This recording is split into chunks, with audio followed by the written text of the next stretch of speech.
Hello students, you are most welcome on my channel Active Classes for Science and Maths. Today I am going to teach total energy. Total energy, what is total energy? सबसे पहले हम ये जानेंगे total energy क्या होती है किसी भी ऑब्जेक्ट में। टोटल एनर्जी जो किसी ऑब्जेक्ट की होती है वो उसके मोशन के कारण भी होती है और उसकी अपनी स्थिति पोजीशन के कारण भी होती है। तो जब दोनों एनर्जी का हम सम कर देते हैं तब हमारा ये टोटल एनर्जी किसी भी ऑब्जेक्ट का कैलकुलेट हो जाता है। तो सबसे पहले स्टूडेंट आप ये जानिए कि एनर्जी क्या है। एनर्जी हमारे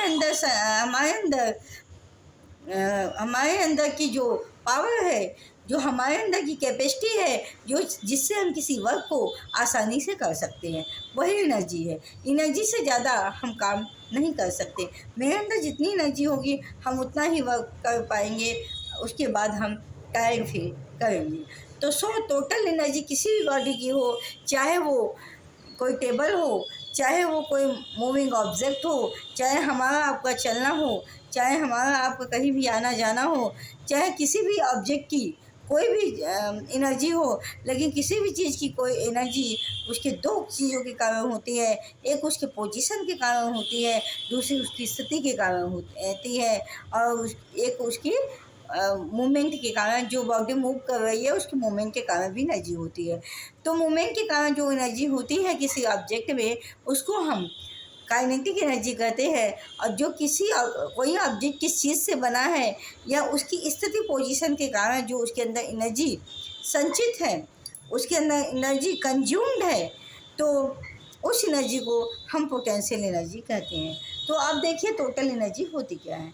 total energy of any object or any system.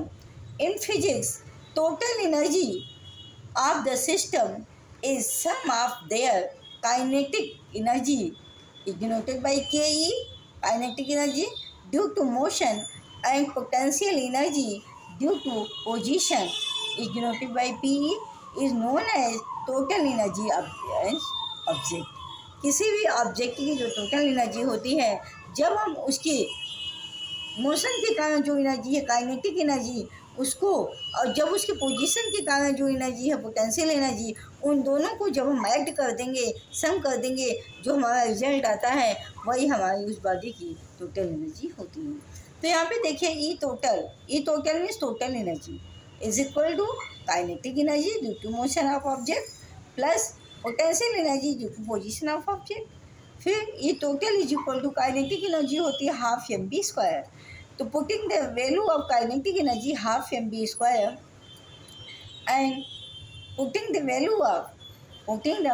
formula of potential energy mgh, sum of both energies we can obtain total energy.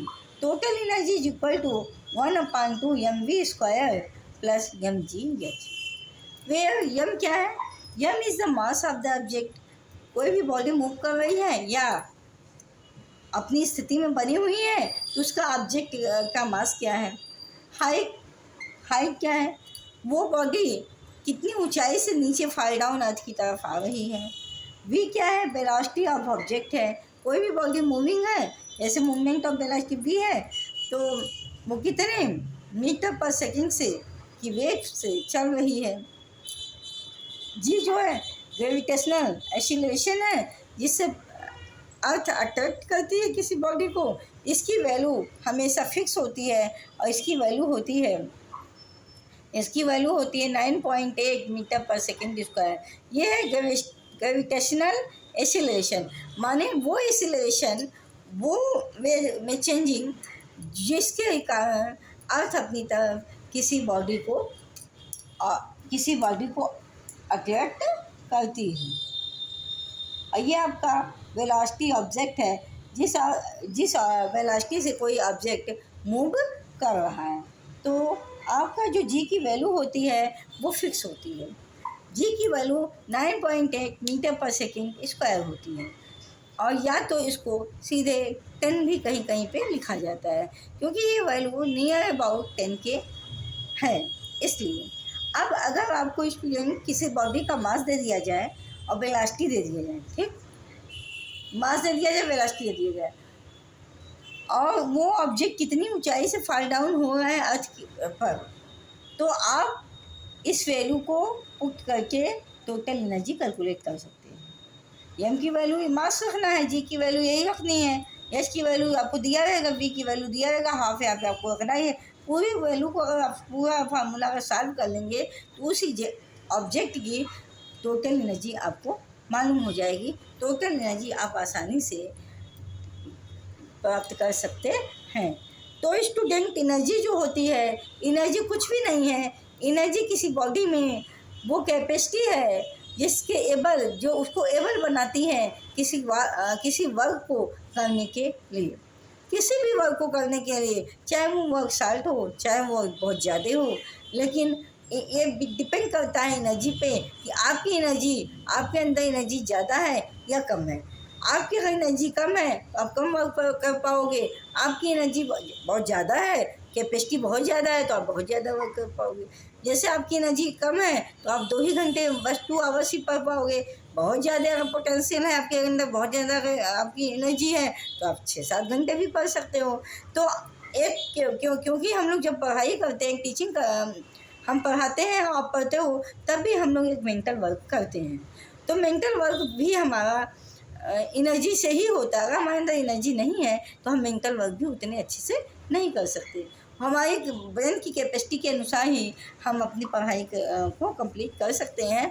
क्योंकि बहुत से स्टूडेंट्स हैं जो बहुत कम पढ़ सकते हैं और बहुत सारे स्टूडेंट काफ़ी लॉन्ग टाइम तक पढ़ सकते हैं। वो उनके ब्रेन की कैपेसिटी पे डिपेंड करता है कि वो उनका आईक्यू लेवल कितना है। और बहुत सारे स्टूडेंट क्या है, किसी भी चीज़ को बहुत जल्दी गेन कर लेते हैं, बहुत सारे स्टूडेंट बहुत देर में गेन करते हैं। तो उनके आईक्यू लेवल पे डिपेंड करता है। हम आपको बता दें, आईक्यू इज इक्वल टू होता है mental age upon total age into 100।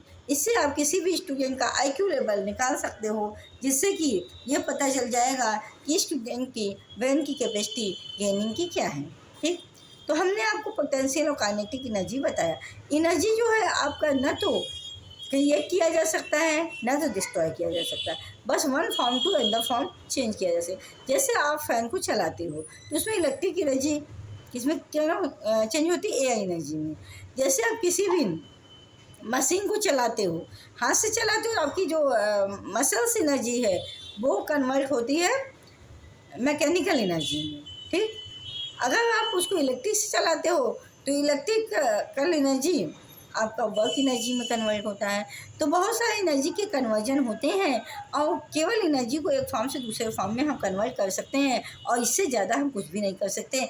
Energy जो है हमेशा कंजर्व रहता है, इसको फॉर्म में मतलब चेंजिंग किया जा सकता है, इसको न तो डिस्ट्रॉय किया जा सकता है, न इसको क्रिएट किया जा सकता है। तो आज हमने आपको बताया कि किसी भी ऑब्जेक्ट की टोटल एनर्जी क्या होती है। Sum of the kinetic energy and sum of the potential energy is equal to total energy is equal to half mv² plus mg।